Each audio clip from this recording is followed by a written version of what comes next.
أعوذ بالله من الشيطان الرجيم بسم الله الرحمن الرحيم الحمد لله رب العالمين الصلاة والسلام على سيد المرسلين وعلى آله وأصحابه وأزواجه أجمعين السلام عليكم ورحمة الله وبركاته وقال الله تعالى وجعلنا بعضكم لبعض فتنة أتصبرون. And Allah subhanahu wa ta'ala, He says that we have made some of you a fitna for others. Will you not be patient? Now, my dear brothers and sisters, it's a reality of life that there are always going to be some people who you just don't get along with. There are going to be some people who seek to harm you, take advantage of you, not fulfill your rights, speak down and condescend you. And when it happens with friends, and when it happens with neighbors, and when it happens with colleagues, we can be patient, because practically, how often do you have to see these people? The difficulty comes when it comes from family members, when it's close family members, when it's first cousins or second cousins, when it's people that you see regularly at family gatherings and functions and weddings and so on and so forth.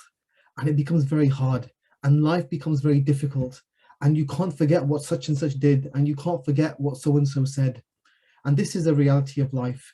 It's very, very hard to move past these things. But what does Allah subhanahu wa ta'ala says? He goes, وَاتَّقُوا اللَّهَ الَّذِي تَسَاءَلُونَ بِهِ وَالْأَرْحَامَ.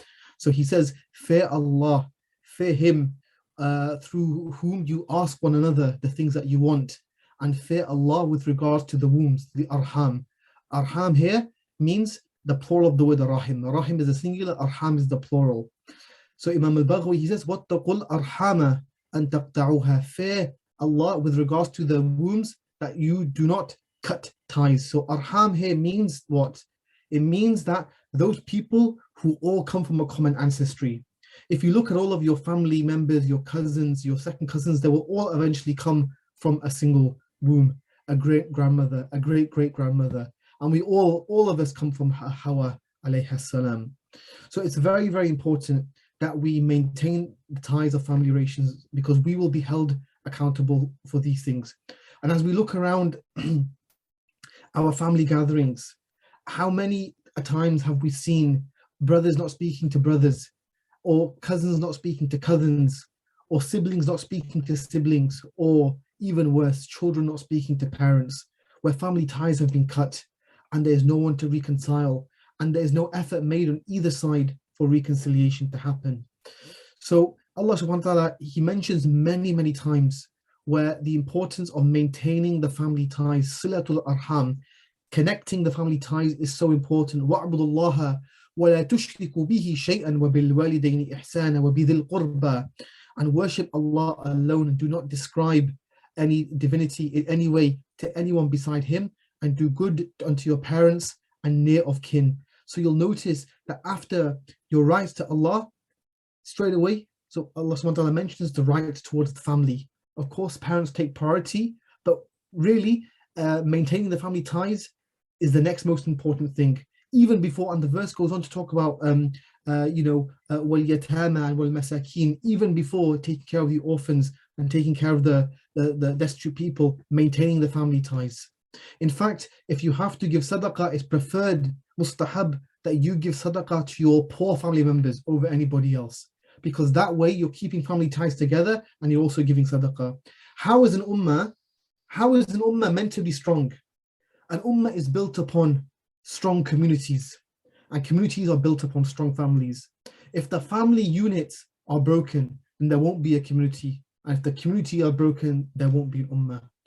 النبي أولى بالمؤمنين من أنفسهم وأزواجه وأمهاتهم وأولو الأرحام بعضهم أولى ببعض. The Prophet ﷺ has more care for you than they have for themselves, and his wives are the mothers of the believers, and ulul arham, and they are closely related to each other. So what it's saying here, this verse, is that the family members have even stronger ties between each other than the mu'mineen and the muhajirin in the context of this verse. So you can see how important that the ties of kinship are, that must be maintained and they must be kept together. And there's a famous hadith, Abu Hurairah, where the Prophet ﷺ, he said, إن الله تعالى خلق الخلق, that Allah subhanahu wa ta'ala, He created all of creation. حتى إذا فرغ منهم قامت الرحم, that when He finished from creation, the rahim stood up. Rahim here means the family tie. As to what that means, wallahu alam, we don't know. But the concept of the family stood up and said, فقالت هذا مقام العائذ بك من القطيعة.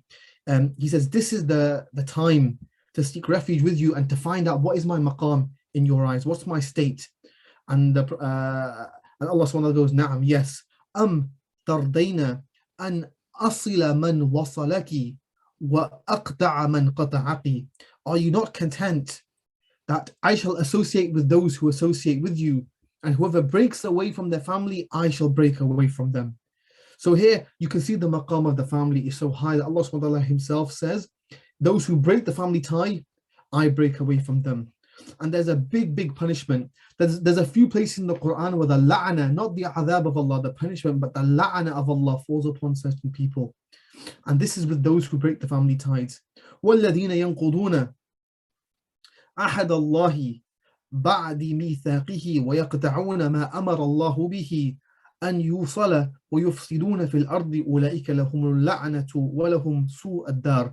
Those who violate the covenant, i.e. they undertake big sins and break apart what God has commanded to be joined and spread corruption on the earth, theirs is the dreadful home, i.e. Jahannam. The Prophet ﷺ, he said, Man kana yu'minu billahi wal yawmil akhir falyukrim dayfahu. Let him, he who believes in Allah on the last day, let him be generous to his guest. وَمَنْ كَانَ يُؤْمِنُ بِاللَّهِ وَالْيَوْمِ الْآخِرِ فَلْيَصِلْ رَحِمَهُ.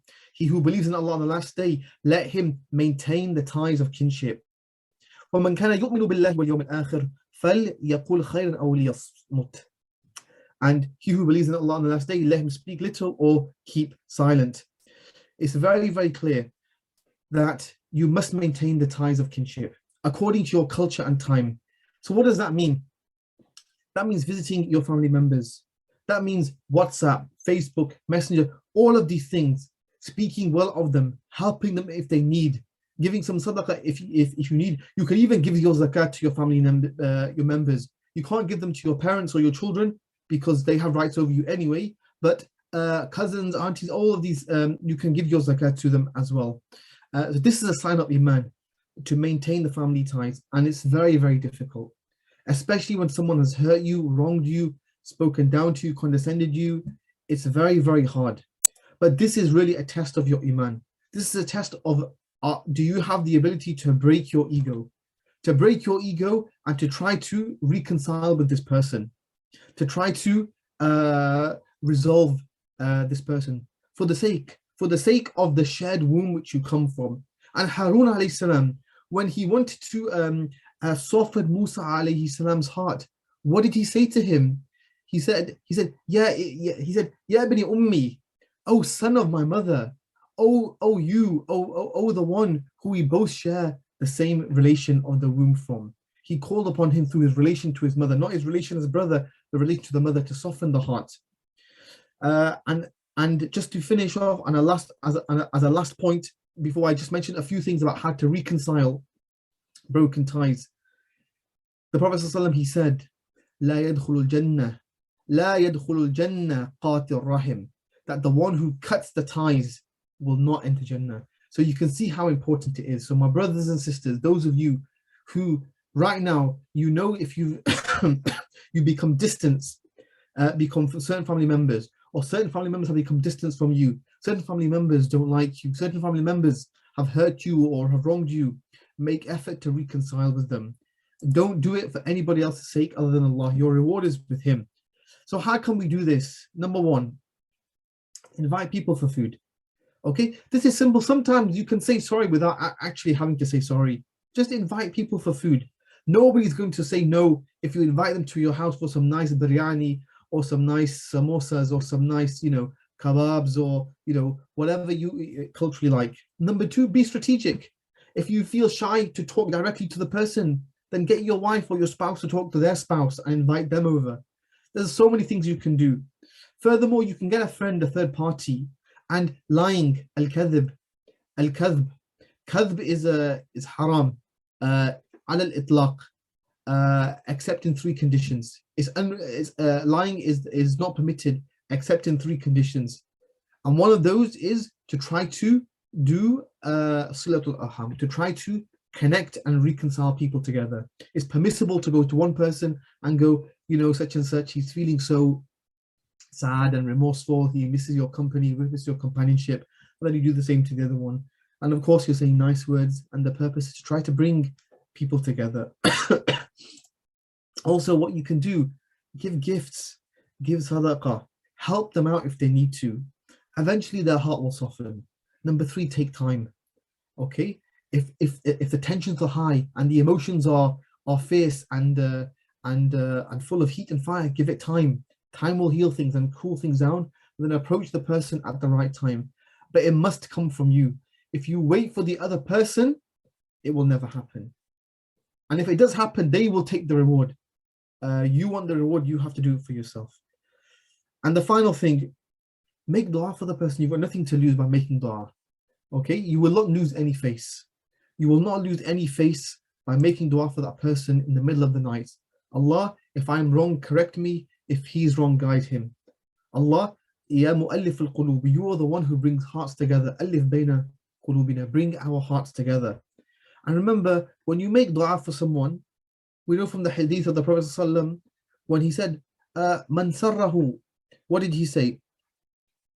He said, Man sarrahu an yubasata lahu rizquhu, أو ينسأ له في أثره فليصل رحمه. Where the Prophet ﷺ, he said, whoever would like his rizq to be increased and his life to be extended should uphold the ties of kinship. So who doesn't want this? If all else fails and you just want a nice easy life, you want more wealth, you want a longer life, then uphold the ties of kinship and things will become easier for you in that regard as well. So my dear brothers and sisters, make full effort to do this. It will benefit you, it will benefit your family, and certainly your parents who are still alive. When they see siblings not talking, it hurts them, it causes them pain, and who wants to cause their parents pain? Jazakumullah khairan wa akhiru da'wan alhamdulillahi rabbil alameen. Assalamu alaikum